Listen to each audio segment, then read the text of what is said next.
One of the most fabled countries of the Western world is Ireland, a body of land about the size of South Carolina, yet the home of a legendary and literature everywhere known and loved.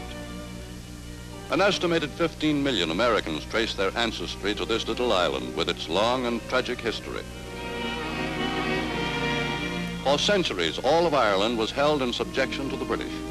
But in 1922, the part of Ireland now known as Eire gained its independence, while Northern Ireland, predominantly Protestant, remained within the United Kingdom. The capital of Northern Ireland is Belfast, a thoroughly modern city of 440,000 people. Vigorous and aggressive, Belfast has built itself up to its present position in less than 100 years.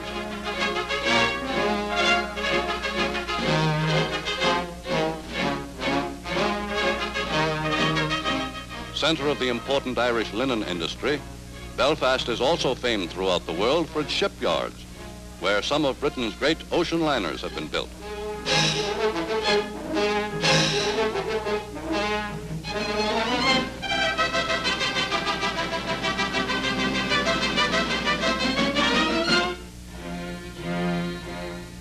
Many of Ulster's Protestants are known as Orangemen, through their ancestors' loyalty to William of Orange, King of England 2.5 centuries ago.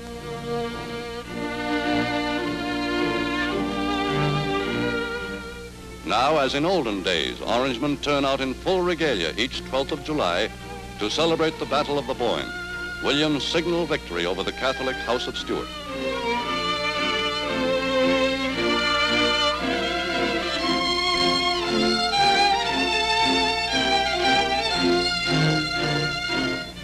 But Northern Ireland's pride and its loyalty to Britain is more than matched by the pride of Eire across the border in its newly won independence.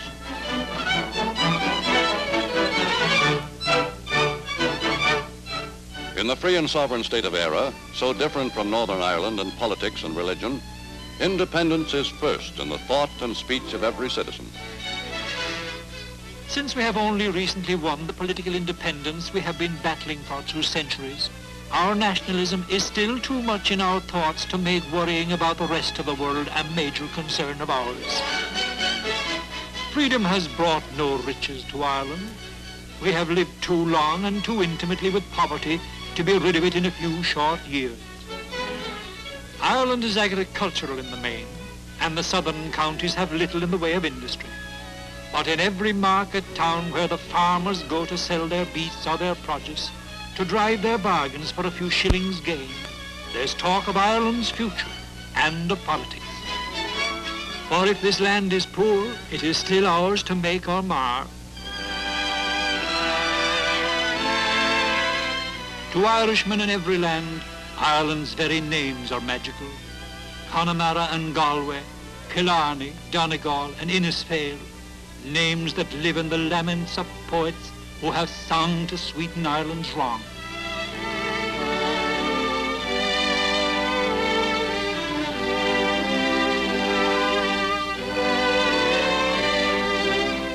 Yet few of them there are on the outside who would care to trade places with Ireland's farmers, and they toiling and working from the rising of the sun to its setting to till the soil that bore them.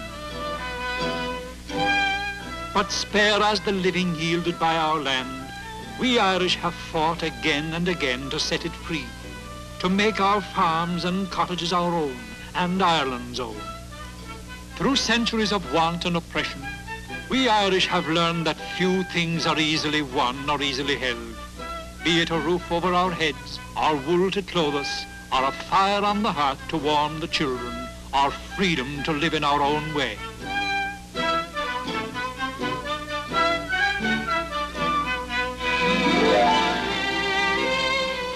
Strong is most Irishmen's love of the church St. Patrick brought to Ireland from Rome in the 5th century. As Yeats wrote of the parish priest, but Father John went up and Father John went down, and he wore small holes in his shoes and he wore large holes in his gown. All loved him, only the Shawneen whom the devils have by the hair, from the wives and the cats and the children to the birds in the white of the air.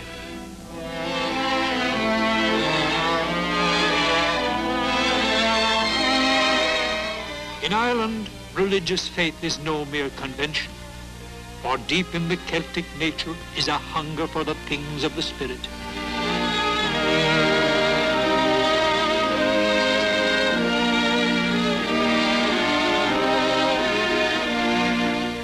Most of our people are Catholics, but freedom of worship is complete and church and state are separate by our constitution.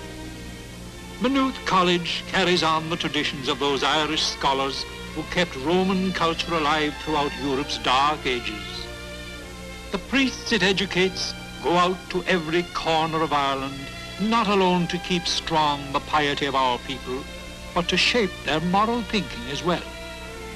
The Irish family that sends a son to Maynooth may forever after hold up its head in the presence of its neighbours, for there is no higher calling among the young men of Ireland. And for 15 centuries, men of God have been helping to form the character of the Irish people, their faith, their culture, and their way of life.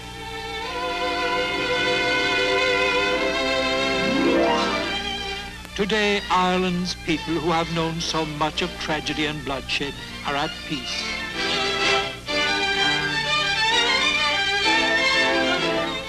Race Week at Leopardstown still brings out all of Dublin and thousands from all over the land to put a few bob on the winner.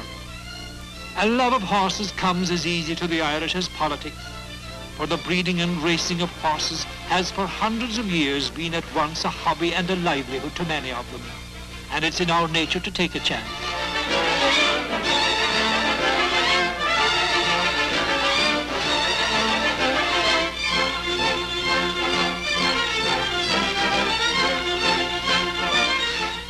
Other sports have gone on undisturbed in Ireland while the world has been at war.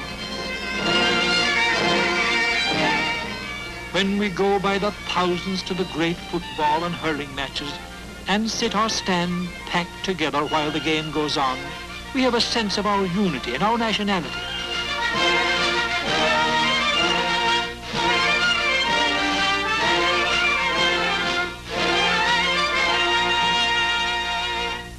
Prime Minister of Eire is New York-born Eamon de Valera, hero of the Irish Rebellion and one-time mathematics professor. Today, he continues to voice the program he launched in 1932 to make his country economically self-sufficient.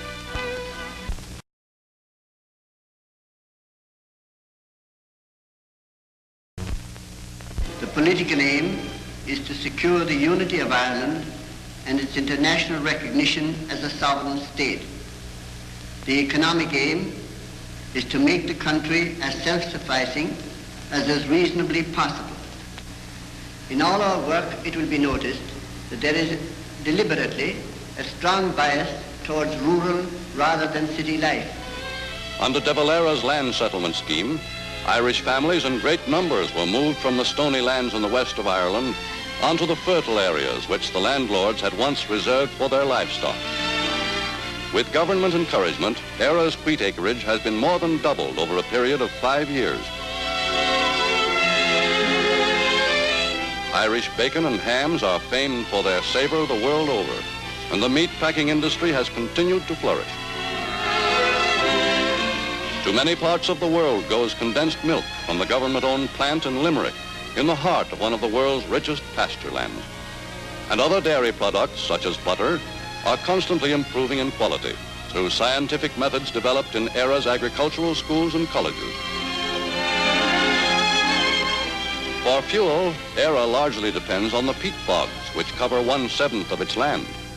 In developing peat resources, the cutting of turf by manual labor is being supplemented by new methods and new machinery. And in the factories of County Kildare, macerated peat is compressed into briquettes for marketing.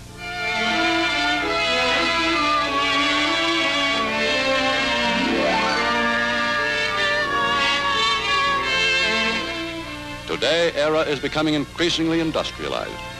To its old industries, such as brewing, many new and important ones have been added. The Ford assembly plant in Cork, with a pre-war capacity of over 12,000 cars a year, is an industrial asset to Eire now that peace has come in Europe.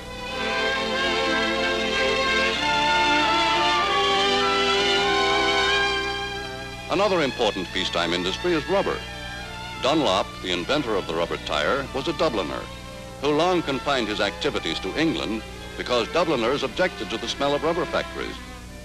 An important product of the Dunlop plant in Cork has been rubber boots. This county, too, produces thousands of shoes each year.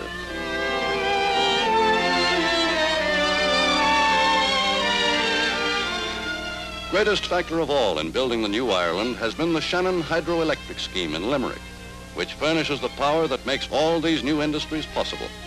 Power from the river Shannon, largest river in all Ireland or Great Britain. Endowed by the state at a cost of £10 million, the great project at Ardnacrusha took 4,000 men 4 years to build, required 75,000 tons of machinery, 11,000 tons of steelwork, 65,000 tons of cement. Today, the Shannon scheme, with its far-reaching power lines, supplies much of Eire with cheap electricity. In the first 7 years, use of electricity in Irish homes and industries more than trebled.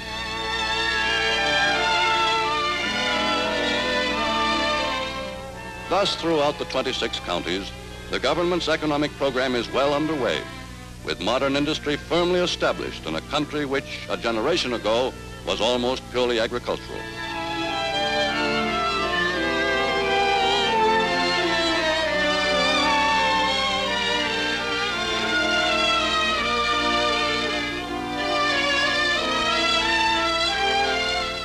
An important part of the government's social program is the erection of new hospitals, for Ireland has long held a proud position as a medical centre.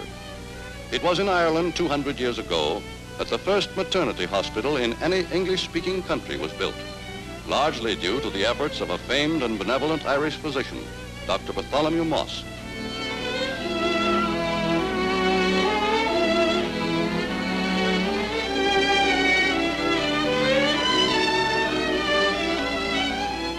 One of the most cherished projects of the new era is a vast national housing scheme.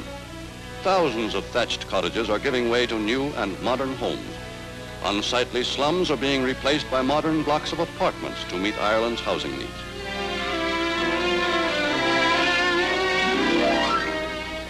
Proud of its new nationhood, Eire has restored ancient Gaelic as the national language. Under the guidance of a Prime Minister who is a Gaelic scholar as well as a mathematician, it has become the language of primary instruction in Eire's schools.